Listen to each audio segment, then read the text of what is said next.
Who wants to drive to Hershey? Who wants to take a vicarious, voyeuristic drive to the sweetest place on earth on a relatively mild 75-degree, mostly sunny day here in central Pennsylvania? Who would wish to ride along as we drive to Hershey, Pennsylvania? I know there's about 100 of you sick, deranged people that will join me. Yeah, another Q&A where I don't look at the questions. You got me stone cold on that one. But I occasionally hit traffic and I hit stoplights, so I can definitely take questions then. But as always, be a responsible periscoper. And when you're driving, keep your eyes on the road, not on the device. And people say to me, well, why don't you go audio only if you're going to be on the road? Well, here's the deal. I want you to know what the background noise is all about. So we don't have people questioning, what's the noise? What's that noise? What's that noise? Is he driving? Is he driving? I don't know. I'm sure I do that for as much of my benefit as your own. So I occasionally look over and I'll be able to see some hearts flying. I know I'm not frozen, so occasionally a bad area of reception will trip me up on this wonderful app made in America by foreigners called Periscope.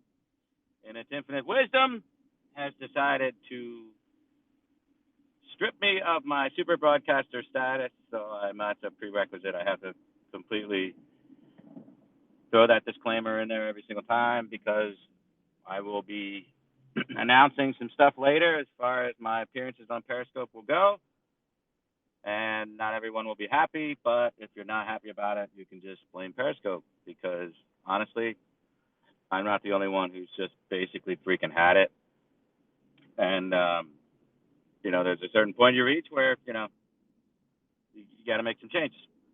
But anyway, we are, in fact, taking a drive to Hershey. Is it the last drive to Hershey we're going to make? I think for some, it will be, not for others. And I'll explain that later on tonight.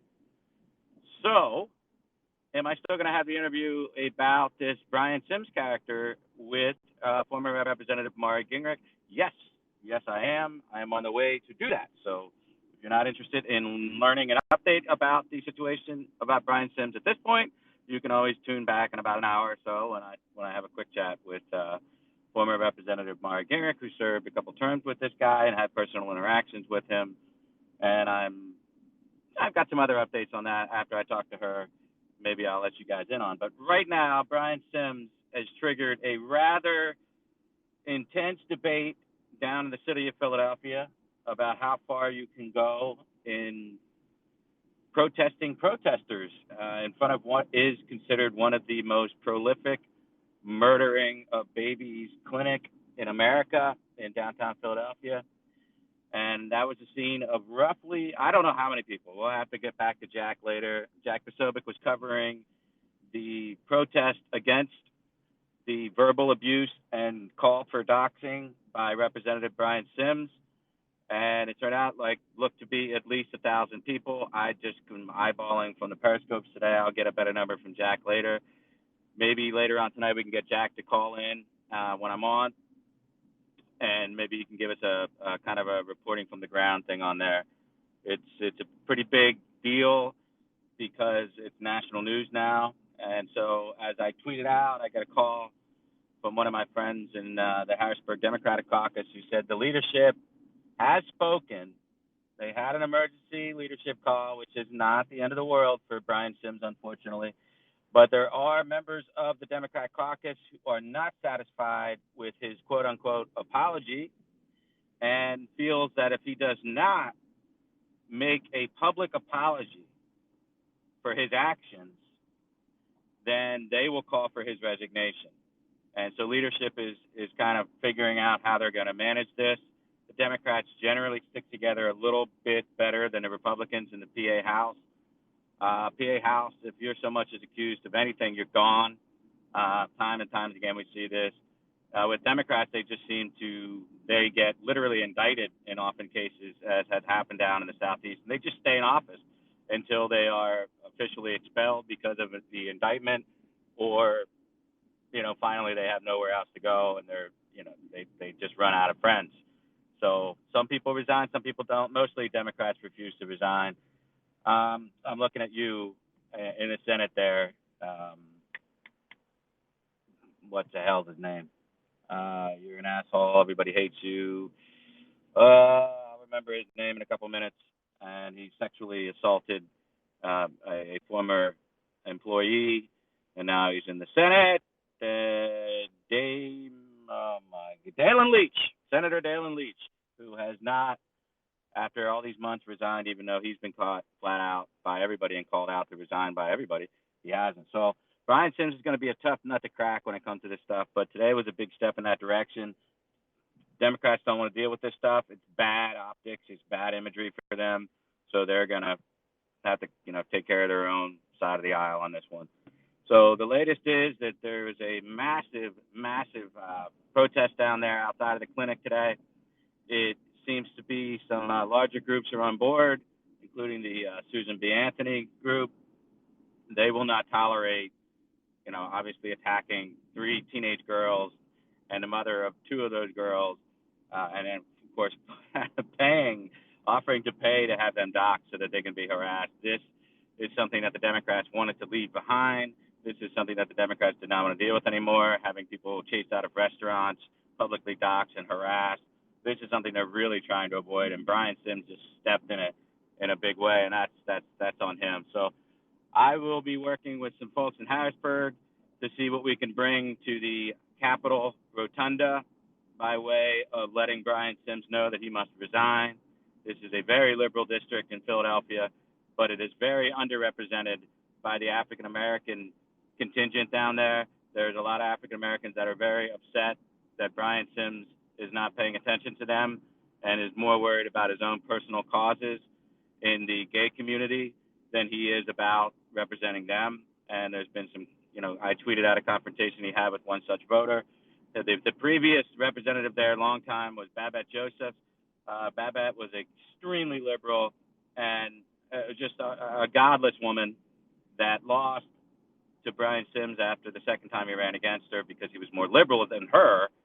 So what I think here is what's going to happen is you're going to hear within the next couple of weeks, there'll be a primary opponent will announce early against Brian Sims. I believe they will probably be a person from the community, the African-American community, that has just had enough and they want their district back. This is not a district a Republican can compete in.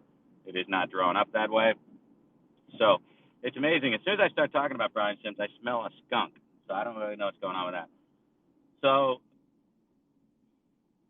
big day down in Philadelphia. They really put their foot down. They said no more. A phone call with them leadership in the House trying to figure out how to deal with the Brian Sims situation. I would look for him to probably be cajoled into putting out a more substantial apology than what he has done thus far. That will not satisfy myself. That will not satisfy the woman who was attacked verbally or her daughters and their friend. That lawsuit, I believe, has already been officially filed. So it will not suffice. We will not stop until Brian Sims resigns and gives an adequate apology in conjunction with that resignation. And that's all I have to say about that until I can get Representative Gingrich on Periscope for what will be their first and last appearance, I assure you. Moving on. Lots of confusion for people who are watching Fox News. Lots of confusion about what the tariffs enacted. Now they have gone up to 25%. So everything moving forward after this weekend, when they deliver Chinese products to port, they will be hit with a 25% tariff. What does that mean? According to Fox News, it means the Chinese are in a win-win situation because they don't care. They figure they can wait out Donald Trump on a trade agreement, and they figure Fox News is figuring that China is going to what? Increase all their products by 25%, and Americans are going to continue to buy shitty slave labor products from some Chi-Com company instead of buying American at the same price. Well, Fox News needs to brush up and get their head out of their ass of the Koch brothers, because that's what this is really about. This is big ag, and it's the Koch brothers flipping out. They want to continue to screw over Donald Trump's plans to revamp the middle class in America, revamp manufacturing jobs that were just crushed and taken away and stolen by the Obama administration. The plan is working. Look at wage growth. Look at manufacturing jobs increase. The so-called magic wand that Obama claimed could not and did not exist has been discovered miraculously by one real Donald Trump, and he is waving that wand. And now what are we hearing? We're hearing Fox News, the Koch brothers, the Murdoch family pushing this narrative that tariffs are bad news for American consumers because we're paying the tariff, not the Chinese. I beg to differ. I beg to differ. That money that is paid at the docks when those products get dropped off is going into the United States Treasury. If we need to do another subsidy to hold over our farmers that are hit on some of these reciprocal attacks by China, we will do so. We've already done a $12 billion subsidy to the affected farmers in the affected sectors. Why can we do so without harm? Is because that money from the tariffs are, in fact, going to the U.S. Treasury. And before you say, yeah, but the American public is the one paying off higher rates on the products, don't buy those products. They're shitty freaking communist products anyway. Buy American. If Chinese products are going to cost as much as American products, why the hell are you buying Chinese products? Buy American. All right? I'm tired of listening to the big box retailers bitch, whine, and complain. I don't care about what Target or Kohl's or Walmart have to say about this. They're worried about their bottom line because they're the ones that have to figure out whether or not they can pass this price increase along. Stop buying the Chinese products. You're hitting them twice. You're going to hit the Chinese twice then. The Chinese are getting hit on the docks with the tariffs, and if you just stop buying their stupid Chi-Com products and start acting like a 1950s freaking nationalist, for God's sake, somebody who like takes pride in their nation, buy American. Buy American. That's what I said. If that's how it has to work, listen, this is a part of a larger scheme. It's part of a larger game. All of these things are tied together. The Iran sanctions tied together. You're saying how? How is this tied together to the Iranian sanctions? We lifted all the waivers. So if China wants to play games with us and keep importing that oil because they don't give a shit about the quality of that oil that comes out of Iran, and then they're going to pay an additional sanctions in doing business with us on top of the tariffs that we already have put into place with them. We have cut Chinese revenue on their home front. We have cut their growth in half in a single year.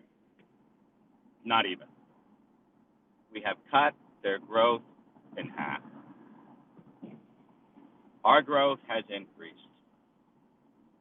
Some will respond. Yes, but this makes no sense because Chinese hold a significant amount of U.S. debt. Yes, they do. They could liquidate that debt, which would affect the U.S. dollar. However, where are they going to put that money? In Europe? That doesn't seem like a safe economic bet to me, China. In their own economy? I think they're already undervaluing their currency as much as they possibly can by investing into their own infrastructure and in their own economy just about as far as they can go. In their burgeoning shit in Africa, go ahead. See if you can be the first one ever to make it work on the African continent. Go ahead, China. See how that works out for you. Go ahead and liquidate your U.S. debt. See how that works out for you. The pain for us will be temporary because other nations will come in a buying because we have two things: a growing economy, strong U.S. dollar, but not too strong, But we also will then have debt to purchase, and we have a lot of debt. We have a lot of debt. And we have about a 60 to 70% chance right now, as far as who you're talking to have a second term of Donald Trump already right now, not even going into next year, which it could increase. And that's like the gaming chances right now. I'm talking about actual bettors who handicap this shit. So are we in a good place? Hell yes, we're in a good place. Are farmers going to feel the pain of reciprocal actions by the Chinese government against certain ag sectors? Yes, they will. Do we have the capacity to put up another $12 billion subsidy bill and still have twice as much left over going to Treasury from tariffs? Yes, we do. Why, yes, we do. Thank you for asking that. So then you ask, oh, Adam, how does the Iranian stuff? I get it, okay? They won't be able to get oil from Iran. Well, where are they going to get it? Now you're starting to understand why Venezuela is the flashpoint of the geopolitical world right now. Now you're understanding why Venezuela, which should be the world's fourth or fifth largest producer of oil, it can't even get shit out of the ground right now because they've nationalized everything and it collapsed under Chavez and continues to be so under Maduro. Why do the Russians refuse to relinquish Maduro?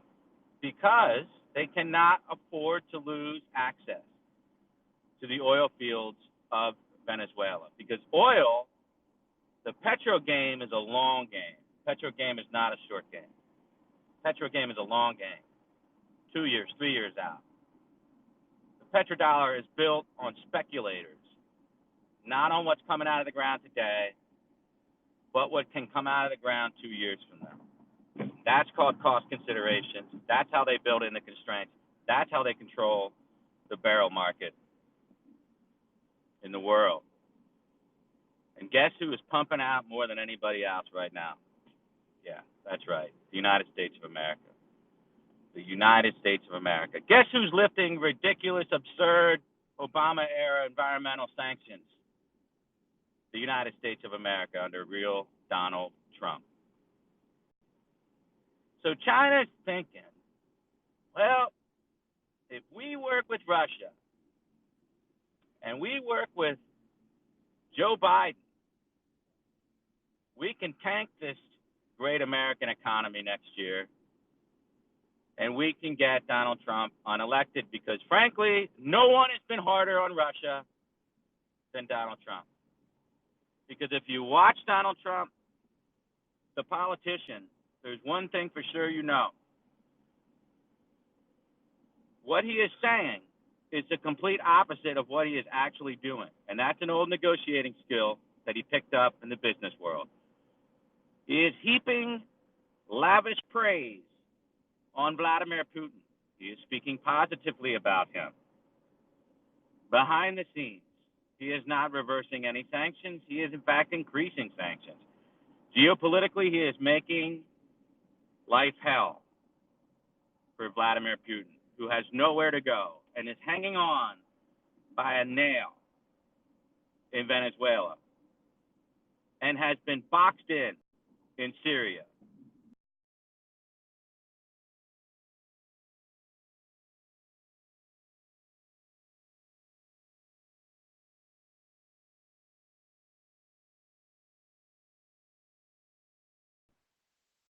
It's not a latent thing here, people. This is all out. It's right in front of your face. They have to. It's an existential crisis for Russia. It's existential crisis time for China. So China thinks with Russia, let's continue and don't do any long ballistic, the entire theater. Just basically remind South Korea that you can erase it from existence, along with 30,000 American soldiers in 1 minute. Continue to do that. So you're following along now. Maduro gets about ready to get on a plane 2 weeks ago. Things on the tarmac, loaded with gold, ready for his Cuban exile. Gets a phone call from Putin. You're not going anywhere, Saddam lookalike. You're stuck. You're staying there. We can't surrender the oil fields to a democratic regime down there that might do favorable business with the U.S. So Maduro, who will probably lose his life taking that stand, is stuck down there.